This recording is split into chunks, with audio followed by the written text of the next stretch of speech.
में आपका स्वागत है। आज हम उत्तर प्रदेश की एक थोड़ी अलग यात्रा पर निकल रहे हैं। जी। हम किसी शहर या स्मारक को नहीं देख रहे, बल्कि उस जमीन को समझने की कोशिश करेंगे जिस पर ये सब कुछ टिका है। मतलब उत्तर प्रदेश का भूगोल। बिल्कुल। हमारे पास जो स्रोत हैं वो यूपी के भौतिक विभाजन का एक खाका पेश करते हैं, और हमारा मिशन है इस खाके में रंग भरना, इसे एक जीती जागती कहानी बनाना। बिल्कुल। अक्सर जब हम यूपी के बारे में सोचते हैं तो दिमाग में राजनीति, इतिहास ये सब आता है। हाँ, संस्कृति। लेकिन ये सब कुछ भूगोल की नींव पर ही तो खड़ा है। आज हम स्रोतों के आधार पर यूपी के नक्शे को परत दर परत खोलेंगे, अच्छा। ये समझने के लिए कि एक ही राज्य में कहीं जमीन पानी पी जाती है तो कहीं पानी ही पानी है, कहीं सोना उगलने वाली मिट्टी है तो कहीं बस सूखी चट्टानें। क्या बात है। तो चलिए इस भौगोलिक सफर की शुरुआत करते हैं। हमारे स्रोत बताते हैं कि उत्तर प्रदेश को मुख्य रूप से चार चार भौतिक प्रदेशों में बांटा जा सकता है, जी, 4 हिस्सों में। और हम नक्शे पे सबसे ऊपर से शुरू करेंगे, है ना, उत्तर से दक्षिण की ओर। बिल्कुल, उत्तर से दक्षिण के क्रम में ही आगे बढ़ेंगे। तो हमारा पहला पड़ाव कौन सा है? हमारा पहला पड़ाव है भावर प्रदेश। भावर प्रदेश।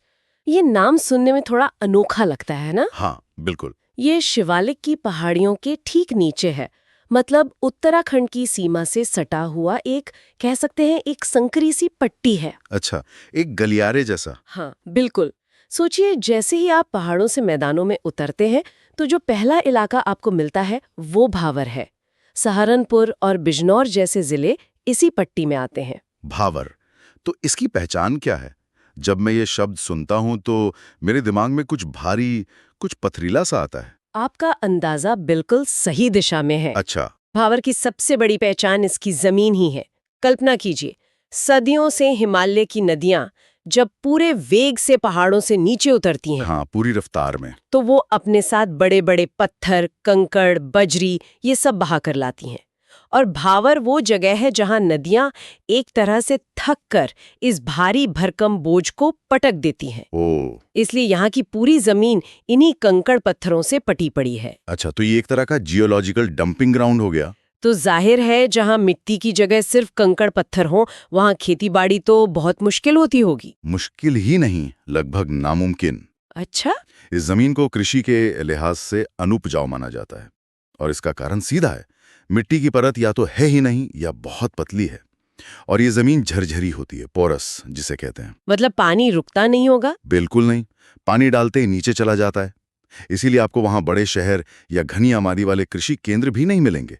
ये एक तरह का ट्रांजिशन जोन है। और यहाँ की सबसे हैरतअंगेज बात, जो हमारे स्रोतों में भी हाईलाइट की गई है, कि यहाँ नदियां गायब हो जाती हैं। हाँ। ये सुनने में तो किसी जादू की तरह लगता है। हाँ। क्या सच में पूरी की पूरी नदी ओझल हो जाती है? हाँ, ये भूगोल का अपना एक जादू है। असल में नदी कहीं जाती नहीं, बस हमारी आंखों से ओझल हो जाती है। अच्छा, कैसे? क्योंकि जमीन कंकड़ पत्थरों से बनी है, जिनके बीच में काफी खाली जगह होती है।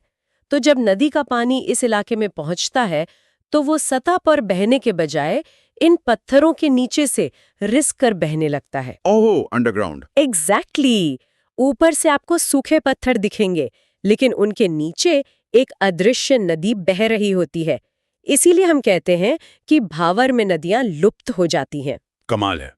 तो अगर कोई नदी भावर में गायब हो जाती है, तो ये सवाल तो मन में उठता ही है कि वो वापस आती भी है या नहीं। बिल्कुल। मुझे लगता है ये हमें सीधे हमारे अगले पड़ाव की ओर ले जाता है। भीत, लखीमपुर खीरी, बहराइच, श्रावस्ती, महाराजगंज, ये सब मशहूर जिले इसी तराई बेल्ट का हिस्सा हैं। तराई, ये नाम सुनते ही मन में घने जंगल, नमी, दलदल, एक अलग ही तरह की हरियाली की तस्वीर बनती है। दुधवा नेशनल पार्क भी तो शायद इसी इलाके में है ना? एकदम सही।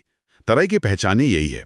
जो पानी भावर के पत्थरों के नीचे चला गया था, वो यहाँ आकर सतह पर फूट पड़ता है। ओके। लेकिन क्योंकि यहाँ की जमीन भावर की तरह ढलान वाली नहीं, बल्कि ज्यादातर समतल है, तो पानी को आगे बहने का रास्ता नहीं मिलता। तो वो फैल जाता होगा। फैल जाता है। नतीजा, पानी हर जगह फैल जाता है, जिससे जमीन दलदली और चिपचिपी हो जाती है।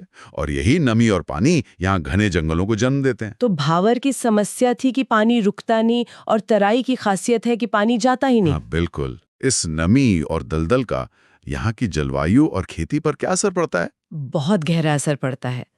पहली बात, ये उत्तर प्रदेश का सर्वाधिक वर्षा वाला क्षेत्र है। सबसे ज्यादा बारिश यहीं होती है। हाँ, मॉनसून की बंगाल की खाड़ी वाली शाखा जब हिमालय से टकराती है तो यहाँ जमकर बरसती है। और दूसरी बात, ये जो दलदली और महीन कणों वाली मिट्टी है जिसे सिल्ट कहते हैं, वो पोषक तत्वों से भरपूर होती है। तो मतलब खेती के लिए बेहतरीन, बेहद उपजाऊ। और जब बात तराई की खेती की हो तो दो नाम सबसे पहले आते हैं, धान और गन्ना। बिल्कुल दोनों को ही भरपूर पानी चाहिए, जो यहाँ जरूरत से ज्यादा मौजूद है। जी, धान की रोपाई के लिए भरे हुए खेत चाहिए और गन्ने की फसल को भी साल भर नमी की जरूरत होती है। तराई की जलवायु और मिट्टी इन दोनों के लिए जैसे एक वरदान है। इसीलिए ये शुगर बेल्ट का हिस्सा है। हाँ, यूपी की शुगर बेल्ट का एक अहम हिस्सा। तो तराई की पहचान हुई, दोबारा प्रकट होती नदियां, दलदल, घने जंगल, सबसे ज्यादा बारिश और धान गन्ने की लहलहाती फसलें।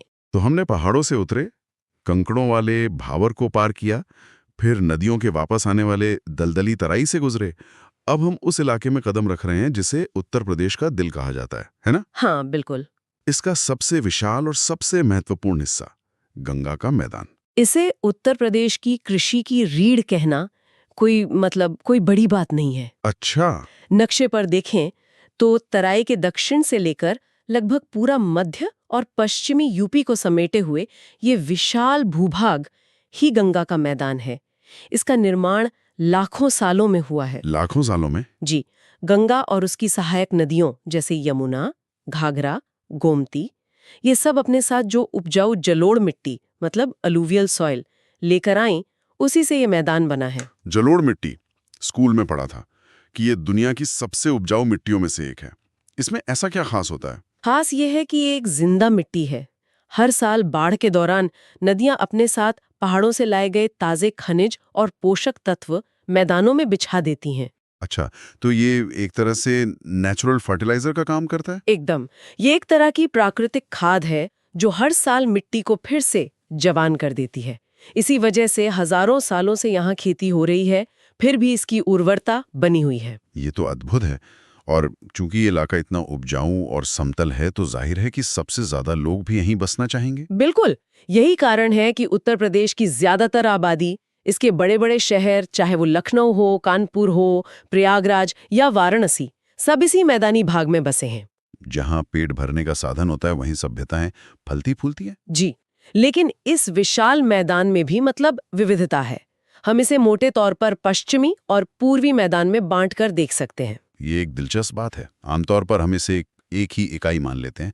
पश्चिमी और पूर्वी यूपी के मैदानों में क्या फर्क है? फर्क काफी बड़ा है और इसका असर वहां की अर्थव्यवस्था पर भी दिखता है। पश्चिमी यूपी का मैदान, वहां हरित क्रांति का प्रभाव बहुत गहरा पड़ा। हाँ, सिंचाई की बेहतर सुविधाओं के कारण यहाँ के किसान मुख्य रूप से गेहूं और गन्ने जैसी नकदी फसलें उगाते हैं। ये क्षेत्र आर्थिक रूप से ज्यादा समृद्ध है। और पूरब की तरफ? वहीं जब आप पूरब की ओर यानी पूर्वांचल की तरफ बढ़ते हैं तो ढाल कम हो जाता है, नदियां धीमी हो जाती हैं और बाढ़ ज्यादा आती है। अच्छा, तो वो इलाका मुख्य रूप से चावल की खेती के लिए जाना जाता है। वहां की चुनौतियां पश्चिम से काफी अलग हैं। और स्रोतों में द्वाब शब्द का भी जिक्र है, जैसे गंगा, यमुना, द्वाब। ये क्या होता है? दोआब का मतलब है दो आब, यानी दो पानी या दो नदियों के बीच की भूमि। ओके। ये किसी भी मैदानी इलाके का सबसे उपजाऊ हिस्सा होता है, क्योंकि इसे दोनों तरफ की नदियों की लाई मिट्टी का पोषण मिलता है। गंगा और यमुना के बीच का दोआब तो ऐतिहासिक रूप से भारत का सत्ता केंद्र रहा है। तो संक्षेप में, गंगा का मैदान सिर्फ एक भौगोलिक क्षेत्र नहीं, बल्कि यूपी का आर्थिक और सांस्कृतिक इंजन है। एकदम सही। चलिए, अब इस हरे भरे मैदान से निकलकर अपनी यात्रा के आखिरी पड़ाव पर चलते हैं, दक्षिण की ओर, विंध्य बुंदेलखंड के पठार पर। हाँ, जैसे ही आप प्रयागराज या कानपुर से दक्षिण की ओर बढ़ते हैं, आपको जमीन में एक नाटकीय बदलाव महसूस होगा। कैसा बदलाव? समतल मैदान खत्म हो जाएंगे और ऊंची नीची चट्टानी और पथरीली भूमि शुरू हो जाएगी। यही बुंदेलखंड का पठारी क्षेत्र है। झांसी, ललितपुर, बांदा, चित्रकूट, महोबा, ये सब जिले इसी पठारी हिस्से में आते हैं। अच्छा। यह असल में प्रायद्वीपीय पठार का ही उत्तरी विस्तार है, जो भारत की सबसे पुरानी जमीनों में से एक है। बुंदेलखंड का नाम आते ही मेरे दिमाग में वीरों की कहानियों के साथ साथ पानी की कमी और सूखे की तस्वीरें भी आती हैं। ऐसा क्यों है? मतलब एक ही राज्य में एक तरफ तराई है जहां पानी की अधिकता है और दूसरी तरफ बुंदेलखंड जो पानी के लिए तरसता है। ये सब कुछ यहाँ के जियोलॉजी मतलब भूविज्ञान का खेल है। अच्छा। जो भी पानी बरसता है वो रुकता नहीं, तेजी से बहकर नदियों में चला जाता है। और तीसरी वजह? तीसरी वजह ये है कि ये क्षेत्र वृष्टि छाया क्षेत्र यानी रेन शैडो एरिया में पड़ता है, जिससे यहाँ मानसून की बारिश भी कम होती है। इन तीनों कारणों ने मिलकर बुंदेलखंड को राज्य का सबसे सूखा प्रभावित क्षेत्र बना दिया है। तो इस जमीन और पानी की कमी का यहाँ की खेती और जीवन शैली पर क्या असर होता होगा? असर जमीन आसमान का है। यहाँ आप गंगा के मैदानों की तरह गेहूं या धान की फसलें नहीं देखेंगे। तो फिर क्या उगाते हैं? यहाँ की पथरीली, लाल और काली मिट्टी में किसान मुख्य रूप से मोटी फसलें उगाते हैं, जैसे ज्वार, बाजरा और दालें। जिन्हें कम पानी चाहिए। जी, जिन्हें कम पानी की जरूरत होती है। जल संकट यहाँ के जीवन का केंद्र है, लेकिन इसका एक दूसरा पहलू भी है। ये क्षेत्र खनिजों से समृद्ध है और इसकी अपनी एक अनूठी और बेहद मजबूत संस्कृति और इतिहास है। वाह, क्या कमाल की यात्रा रही है ये उत्तर से दक्षिण तक। चलिए एक बार जल्दी से इन चारों प्रदेशों की मुख्य बातों को दोहरा लेते हैं। सबसे पहले तो इनका उत्तर से दक्षिण का सही क्रम। हाँ, ये क्रम याद रखना बहुत जरूरी है। सबसे उत्तर में भावर, फिर तराई, उसके बाद विशाल गंगा का मैदान और अंत में दक्षिण में बुंदेलखंड का पठार। इसे याद रखने के लिए एक छोटी सी ट्रिक है। बस पहले अक्षर याद रखें, भा ता गम बू। भा ता गम्बू, भावर तराई गंगा बुंदेलखंड। बढ़िया है। जी। अब हर क्षेत्र की एक एक लाइन में पहचान। भावर मतलब कंकड़ पत्थर, गायब होती नदियां। तराई, दलदल, घने जंगल, सबसे ज्यादा बारिश। गंगा का मैदान, उपजाऊ जलोढ़ मिट्टी, घनी आबादी, यूपी का दिल। और बुंदेलखंड, चट्टानी पठार, सूखा और जल संकट। बहुत बढ़िया। और अगर हम सबसे महत्वपूर्ण तथ्यों की बात करें जिन्हें भूलना नहीं चाहिए, तो यूपी का सबसे बड़ा भौतिक भाग गंगा का मैदान, सर्वाधिक वर्षा वाला क्षेत्र, तराई प्रदेश, नदियां कहाँ भूमिगत होती हैं, भावर प्रदेश में, और सर्वाधिक सूखा प्रभावित क्षेत्र, बुंदेलखंड का पठार। बिल्कुल। ये 4 सवाल जवाब इस पूरे विषय का सार है। आज की इस चर्चा से ये बात तो साफ है कि उत्तर प्रदेश सिर्फ एक राजनीतिक नक्शा नहीं है, बल्कि प्रकृति की विविधताओं का एक जीता जागता एक म्यूजियम है। हाँ, कह सकते हैं। एक छोर पर भावर है जो नदियों को अपनी गोद में छिपा लेता है, तो दूसरे पर तराई है जो पानी और हरियाली से सराबोर है, और बीच में विशाल गंगा का मैदान जो करोड़ों लोगों का पेट भरता है। तो दक्षिणी कोने पर बुंदेलखंड का पठार है जो अपनी हर बूंद पानी के लिए संघर्ष करता है, लेकिन अपने जज्बे में चट्टान की तरह मजबूत है। हर क्षेत्र की अपनी चुनौती है और अपना ही एक चरित्र है। ये समझना वाकई दिलचस्प है कि भूगोल कैसे किसी क्षेत्र की एक तरह से नियति लिखता है।